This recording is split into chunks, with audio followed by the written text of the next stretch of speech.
en raison de sa forme ronde et de sa surface presque plate, évoquant une immense crête dorée vue du ciel, cette petite perle de 158 km² captive les voyageurs en quête d'authenticité. Avec une population d'environ 9000 habitants, Marie-Galante offre un havre de paix loin du tumulte touristique, où le temps semble suspendu entre traditions créoles, plages idylliques et vents alizés caressants. Authenticité, gentillesse et accueil. C'est ça, Marie-Galante. C'est ça, Marie-Galante. Ah donc on peut prendre du sucre? Bien sûr que vous pouvez prendre. Alors, Quand tu es Marie-Galantaise, c'est la terre. Tu es dans la terre, Marie-Galante. Et c'est pas qu'il y a pas, c'est pas pareil en Guadeloupe parce que c'est différent je trouve. Parce que nous on a tout ce qui est racine, tout ce qui est Marie-Galantaise, c'est fouille à pain, patate. Pour nous c'est Marie-Galantaise à 100%. Et quand tu es en Guadeloupe, t'as plus de, faut toujours acheter. Il y a des gens qui ont un petit potager chez eux, mais ici tu as de la place pour planter, pour récolter des fouilles à pain, patates, zinnium, madès, c'est 100% ici, va au petit jardin local là. C'est ça que je vois qui est Marie-Galantaise. apporter aussi la suite. On est dans un monde merveilleux ici, c'est-à-dire que tu vis sans stress nos problèmes et tu n'es pas dans la peur non plus. C'est tellement bien, nous arrivons à dormir porte ouverte toujours. Hein. Et on dit ça parce qu'on dit tout le temps, on dit Marie et moi tous les jours. Nous on a dormi porte nous grand ouvert parce que pas ni volet. Vous recevez des milliers de personnes toute l'année, surtout en période touristique. Mais il vous est jamais arrivé d'avoir des gens agressifs? Non, parce que l'agressivité, d'abord, les gens le ressentent. Si tu es agressif avec les gens vont être agressifs. Si tu es réceptif à tout cela et que les gens arrivent et que tu leur parles correctement, tu les respectes, tu n'auras jamais ce souci-là. Ça.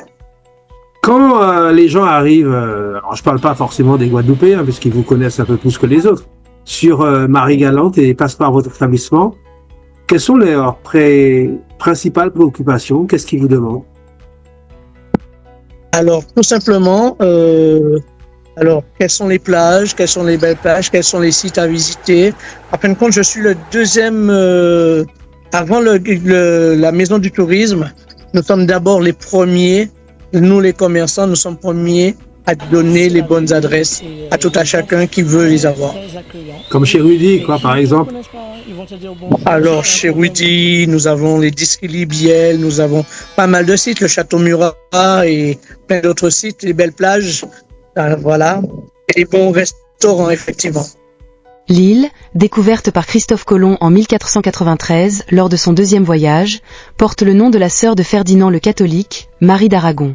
Mais c'est au XVIIe siècle, sous l'égide de la Compagnie des îles d'Amérique, que Marie-Galante devient un bastion de la culture sucrière. Surnommée également l'île aux 100 moulins, pour ses innombrables éoliennes coloniales qui jalonnaient autrefois les plaines, elle fut un pilier de l'économie française dans les Caraïbes. Ces vestiges, bien que réduits à une quarantaine aujourd'hui, témoignent d'un passé prospère et laborieux. Les distilleries de rhum, comme celles de Biel ou de Bellevue, perpétuent cet héritage avec des alcools réputés pour leur rondeur et leur puissance, souvent comparés à la forme même de l'île. C'était une vieille distillerie qui appartenait à mon grand-oncle et j'ai repris cette affaire accidentellement parce que elle était en voie de disparition. Il n'y avait pas d'eau, pas d'électricité, pas de téléphone, pas de route et pas d'argent. Mais à l'époque, j'étais célibataire, j'avais rien à perdre. Et pour moi, j'ai pris le challenge de la remonter. J'ai fait une immersion brutale dans la mécanique lourde pour réparer la machine à vapeur, et comme vous savez, qui prête aux pauvres, prête à rire. Ouais. Et il a fallu que je me débrouille, que je me relève les coudes.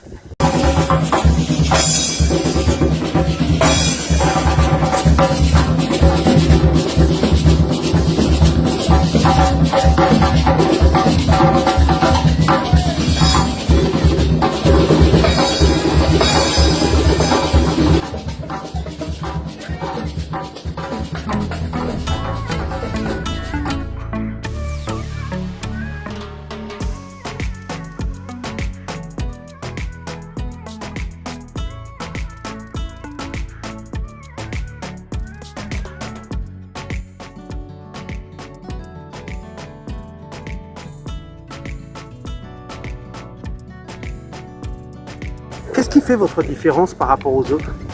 Alors la différence qu'il y a avec les autres, c'est que nous apportons donc un soin particulier dans le vieillissement. Actuellement, nous avons plus de 2000 flux en vieillissement et nous avons la chance d'avoir eu un maître de chez qui a 40 ans de métier dans le cognac et qui nous accompagne dans la qualité de nos produits.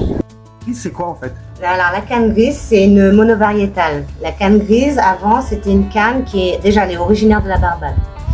Ici à Marie-Galante, on l'utilisait pour faire les sirops de batterie. Voilà. Donc elle a été un petit peu mise de côté. Nous, on l'a remis en culture. Et c'est ce qui a donné en fait le 59 canne grise. Donc avec ce petit bijou, vous n'avez pas besoin de rajouter de sucre.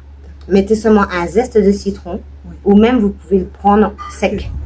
D'accord, parce qu'elle est quand même assez sucrée. D'accord. Et la canne grise, ça veut dire qu'elle est grise la canne ou Non, par rapport à... non, c'est son nom. C'est son nom. C'est uniquement son nom. Elle est sucrée, elle a quoi comme particularité? Elle est vraiment riche en saccharose. D'accord. Uniquement. Quand vous dites ça, ça veut dire que scientifiquement ça a été reconnu? Oui, bien sûr. Elle a vraiment un taux élevé de sucre. D'accord. C'est pour ça qu'on l'utilisait pour faire les sirops de batterie ici. D'accord. Maintenant, vous avez aussi d'autres monovariétales qu'on utilise à bière. Il y a aussi la Baltasia et la genou cassé.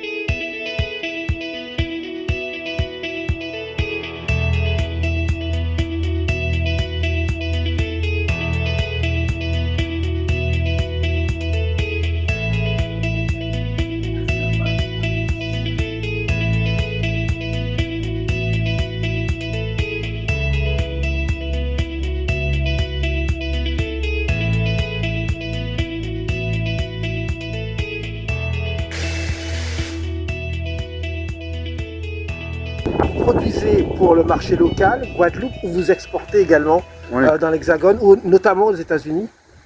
Qui en veut en aura, mais les États-Unis ont une réglementation très complexe au motif que c'est une réglementation État par État, et ainsi que le Canada, ils ont des réglementations très exigeantes. On exporte en Belgique, au Japon, en Suisse, mais le gros marché est local. Mon premier marché, c'est ma boutique et Marie-Galante. Mon deuxième marché, c'est la Guadeloupe. Ensuite, l'Hexagone. On est distribué par les Champagnes Bollinger en France. Et c'est, je crois que le meilleur cheval qu'on ait trouvé. Marie-Galante fait partie intégrante du département de la Guadeloupe. Géographiquement et administrativement, elle est rattachée à l'archipel guadeloupéen qui inclut non seulement les deux îles principales, Basse-Terre et Grande-Terre, mais aussi plusieurs îles extérieures, Marie-Galante, les Saintes, la Désirade et Petite-Terre.